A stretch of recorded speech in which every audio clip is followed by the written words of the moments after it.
Is more bad news coming for the ACC right around the corner? And is the league essentially screwed? Well, one national football analyst thinks so. And I'm going to give you my thoughts on what that could mean right after this word from our sponsor. Ladies and gentlemen, this episode is brought to you by Dutch Miller Automotive, where friends and family pricing means you get the best deal right up front on any new or pre-loved vehicle in stock every time. With brands like Chevrolet, Chrysler, Dodge, Jeep, Ram, Kia, Hyundai, Ford, GMC, Buick, and Subaru, the Dutch Miller Automotive family is always growing and ready to put you in the car or truck you've been searching for. Check out our inventory across West Virginia at DutchMillerAuto.com or come in today to the home of friends and family pricing, only at a Dutch Miller Automotive store near you. What is up? Come on in, make yourself comfortable, make yourself at home, bail yourself up to the bar. Let me pour you out another shot of top shelf college football content. In this episode of Couz's Corner, my name's Couz, by the way, we are talking again about conference realignment. Now, this is not going to be the most organized video. I don't have a nice little outline here to keep things concise and organized. I'm just going to kind of talk to you for a minute and give you my thoughts on the Josh Pate tweet, the Josh Pate follow-up, because I haven't had a chance to do that yet. I was out of town all weekend with the family, spending some much needed time with the family, and I'm also busy with work, so I haven't had a chance to get this video out yet, but I thought I would do so. Several days ago, we saw Josh Pate, who is a famous YouTube content creator, part of the 24/7 sports community, 24/7 sports, or he represents 24/7 sports, I should say, on his channel. A lot of you probably already know about this, but he put out this tweet several days ago. It's basically the water scene from the movie Jurassic Park, where the dinosaurs escaped and Tyrannosaurus Rex was coming and it was causing the water on the table to move, which basically means something bad is about to happen. Dinosaurs are ready to attack, right? Well, that was all he put out. It was very cryptic. And he said, ACC, Tyrannosaurus Rex is coming. Well, someone underneath that as a reply said, expand. And Josh Pate had an interesting reply to that. He says, the league is about to do the opposite of that. Now, what's the opposite of expand? That's right. Contract, shrink, lose teams, right? He says the ACC is about to lose teams, and he didn't expand on it anymore, no pun intended. He did not say any more about it. But a few days later on his podcast, I guess a viewer or someone asked him to expound on that, and he did. Now, I don't have an episode of the podcast. I will leave a link to it, though, so that you can go back and listen. But what I did find, I've heard Greg Flugar talk about it for one, on his show, College Football Speak Around the Corner, but I also found online a transcript from what Josh had to say on his show. And I'm going to share that transcript with you and we'll read it together. And it's from someone named Todd Helmick on X. And Todd says the following. And it's the transcript from Josh's June 21st show.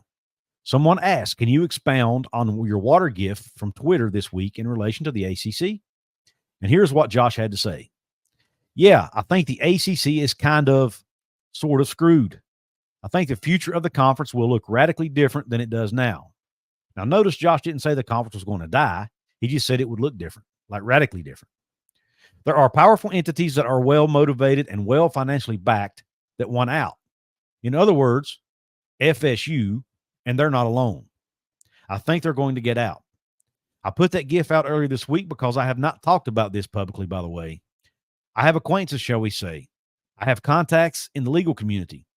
These are not contacts I would normally have. I came about these contacts in a very interesting way, but I have them.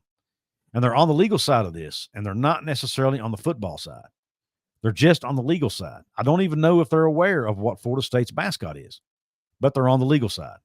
And I've gotten as much intel as they can give me throughout this whole thing. And they've always been very, very guarded. They talk like classic legal types would talk. I can't say this. I can't tell you this. I can't tell you that. I can't respond to that. Well, earlier this week, when they said, quote, hey, get ready, it's coming, end quote, I put the GIF out. I don't know what the timeline is. I just know that this is the kind of person who is not one for hyperbole. Frankly, I don't even think they care about the ramifications over on the college side or the conference realignment side. But they know I do, and they know people like us do. So they threw that at me, and I asked a bunch of questions, and I got some answers I can't share. But the long and short of it is, I think that the reconstruction or reconfiguration of the ACC is pretty imminent. I'm going to read that again. He says, the long and short of it is, I think that the reconstruction or reconfiguration of the ACC is pretty imminent. And I don't certainly know action. I certainly don't know action is going to happen before this season. And I think there's a typo there, obviously.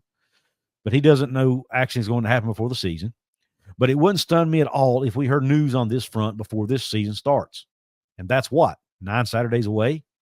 So, yeah, if that gives you any idea of what kind of timetable we're working on, it wouldn't surprise me at all if we had some breaking news stories or several breaking news stories. And knowing some of the folks that work on these stories, I can wholeheartedly tell you those stories are in the oven as we speak. So that's what the water gift was about. Now, I'm going to give you my thoughts on this.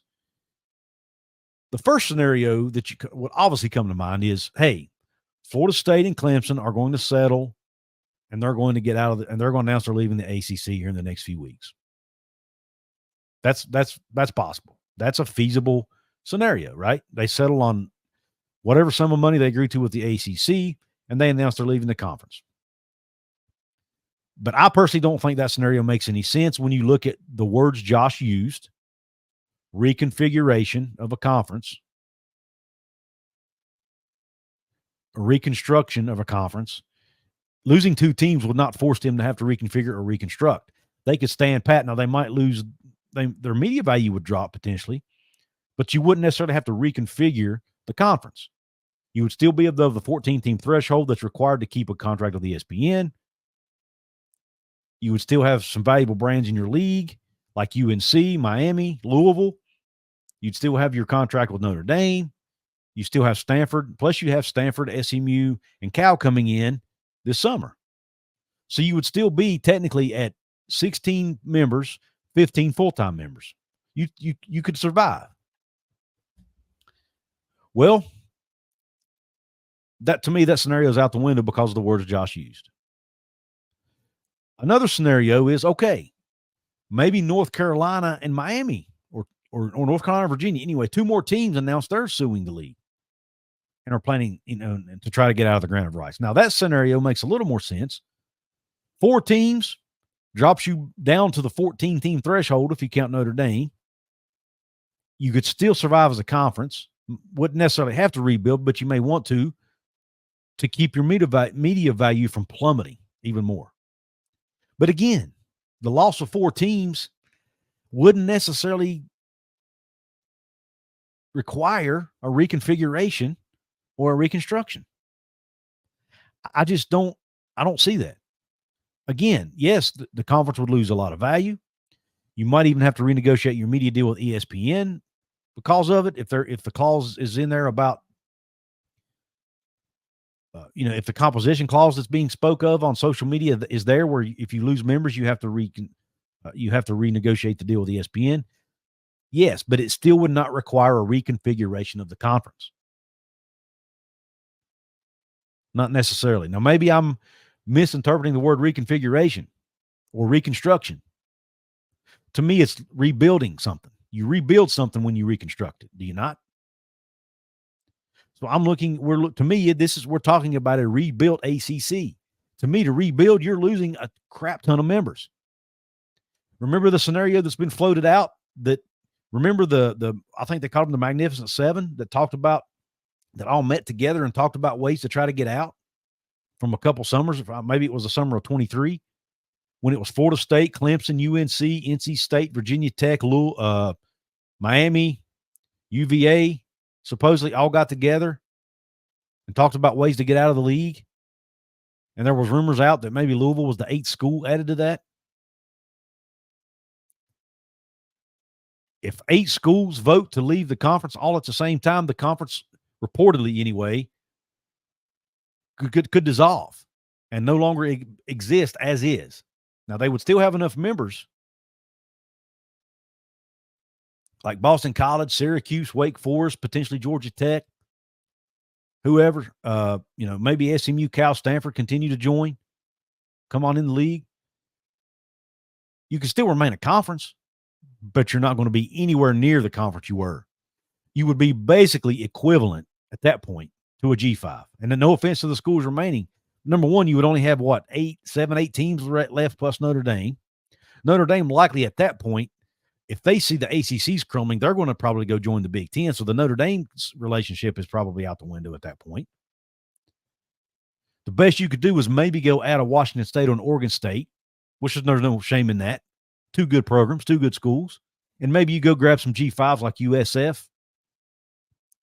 Maybe you go grab some G5 like Tulane, Memphis, Boise State, just name one.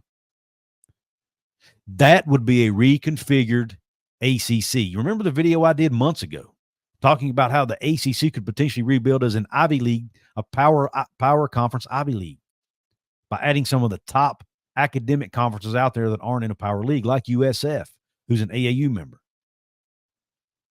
like a Tulane, who has very high academic standards. Just 2 examples. Maybe they rebuild with those schools, like a UConn, who has high academic standards.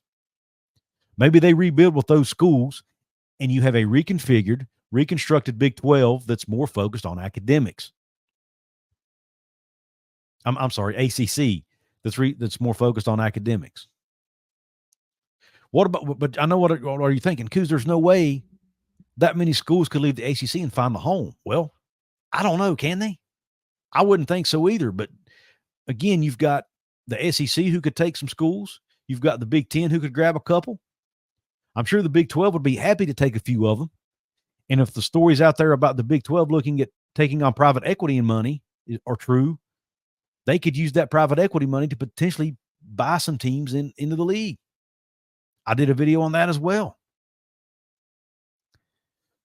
So I do think, even though I still think that's an unlikely scenario, I still think it's more feasible now than I did a week ago because of what Josh Pate had to say. I don't think Josh Pate's comment were about something, losing 2 or even 4 teams. I think it's more massive than that. I think it's more drastic than that. But again, maybe I'm exaggerating a little bit here. Maybe I'm reading too much into it. You let me know in the comments. What scenario do you see? Or is there the scenario that I've talked about as well? Could those 8 teams form their own separate conference? Remember, an 8-team conference could get an automatic bid into the playoff. You get that would be a pretty darn good conference with Florida State, Clemson, Louisville, Virginia Tech, Virginia, North Carolina State. Pretty darn good conference, if you ask me. Miami. They could potentially form a brand new conference. Now, I think that's less feasible because I think that would just require a lot more work behind the scenes than teams going to conferences that are already there. And we've heard that the Big Ten don't want to add Florida State or Clemson. No, but they might want to add Georgia Tech, or they might want to add, I don't know, Duke. That's another school I haven't mentioned. They want to add North Carolina, Virginia, who's a great academic school. We know the SEC wants North Carolina. Maybe the SEC decides to go ahead and take Florida State and Clemson just to keep the Big Ten from getting them. And the Big 12 would probably gladly take Louisville, NC State, Virginia Tech, Pitt, whoever of those brands.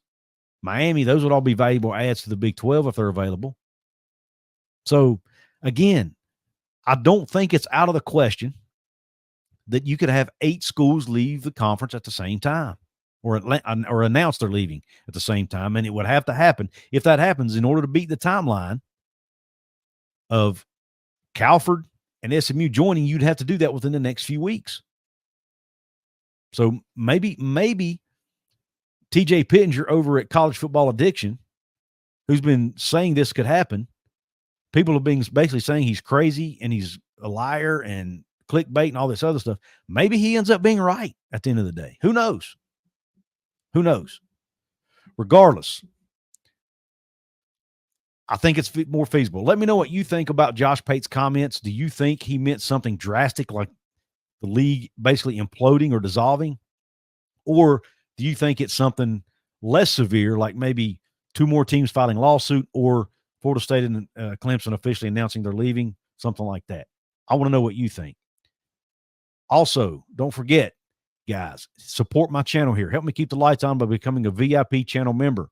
Shout out to the channel members of the day: Houston Cougars Germany, Denny Allen, Timothy Hedrick Jr., and Tom Dean. Thank you all for your support, your financial support here on the channel.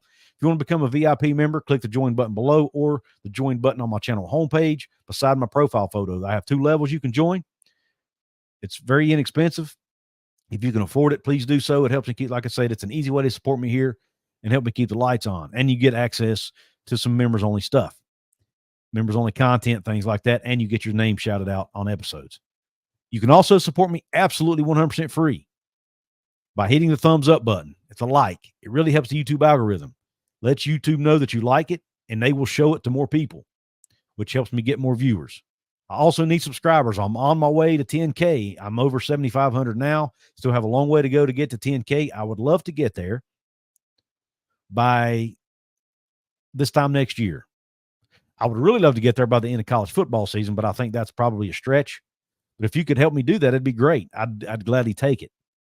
But I need you to subscribe, and I need you to get your friends and family members to subscribe as well. And last but not least, drop that comment below. Let me know what you think about this whole situation. I'm not sitting here wishing for the ACC to blow up, even though there is a small part of me because of they've turned down West Virginia multiple times to join the league. So there is a small part of me that would like to see them reap what they've sown and blow up. I can't. It's hard to hide that. It's hard to lie about it. And I'm not going to lie about it. But I'm not sure it would be best for the game of college football for that to happen. But I'm just here to give you my thoughts on what's going on and trying to read the tea leaves here. But again, thanks for tuning into this episode. And by the way, the episode I mentioned about the Ivy League ACC, check it out right here. Have a top shelf day. Q Country Roads.